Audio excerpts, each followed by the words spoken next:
নমস্কার, এশিয়ান টাইমসের পর্দায় আপনাদের স্বাগত। সাথে রয়েছে আমি সুস্মিতা। চলে যাচ্ছি আজকের একটি গুরুত্বপূর্ণ সংবাদে। সেবা ও সহায়তা পরিষদের 10ম বর্ষপূর্তি উপলক্ষে রবীন্দ্র শতবার্ষিকী ভবনে এক রক্তদান শিবিরের আয়োজন করা হয়। এই অনুষ্ঠানে উপস্থিত ছিলেন সমাজ কল্যাণ ও সমাজ শিক্ষা দপ্তরের মন্ত্রী টিঙ্কু রায় সহ অন্যান্যরা। আবারও জানিয়ে রাখছি, সেবা ও সহায়তা পরিষদের 10ম বর্ষপূর্তি উপলক্ষে রবীন্দ্র শতবার্ষিকী ভবনে এক রক্তদান শিবিরের আয়োজন করা হয়। এই অনুষ্ঠানে উপস্থিত ছিলেন সমাজ কল্যাণ ও সমাজ শিক্ষা দপ্তরের মন্ত্রী টিঙ্কু রায় সহ অন্যান্যরা।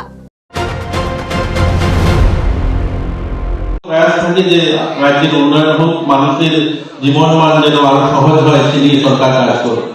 রাস্তা তৈরি করছে, কলেজ নির্মাণ করছে, মার্কেট তৈরি করছে, বড় বড় বিল্ডিং তৈরি হচ্ছে, পরিকাঠামোর উন্নয়ন হচ্ছে, মানুষের যেন আরো সহজ হবে, চিকিৎসা ব্যবস্থা উন্নয়ন হচ্ছে। কিন্তু যে কাজগুলো সরকার করতে পারে না, সেই কাজগুলো কিন্তু আমরা যখন সামাজিক সংস্থা তৈরি করি, সেই কাজগুলো সামাজিক সংস্থা করতে পারে। এরকম অসংখ্য অগণিত কাজ আছে যেগুলো সরকারের দ্বারা সম্ভব নয়।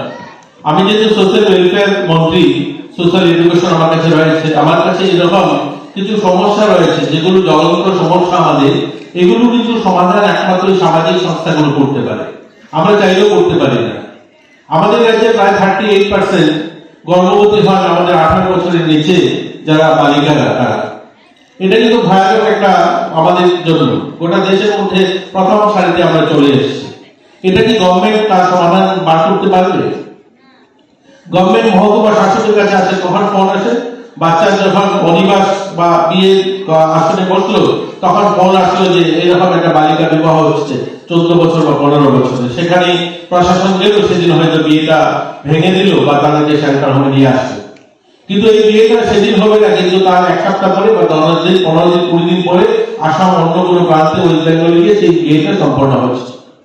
এর কারণে কি হচ্ছে, আমাদের এই এখনই আমি একটা প্রোগ্রাম থেকে আসলাম, যে বাংলাদেশ প্রোগ্রাম, আমাদের রাজ্যে 70,000-এরও বেশি, ছোট্ট রাজ্য যেখানে 40 লাখ মানুষের বসবাস, এই 40 লাখ মানুষের বসবাসের রাজ্যে প্রায় 70,000 অধিক বাংলা ছেলে মেয়ে ভাই বোন রয়েছে।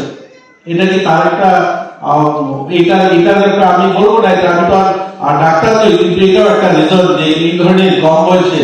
আজকে সরকারি ডাটা অনুযায়ী মানে 38% আমাদের এখানে গর্ভবতী হন 18 বছরের নিচে, যেটা মেডিকেল কারণ বলে ঠিক নয়, যেটা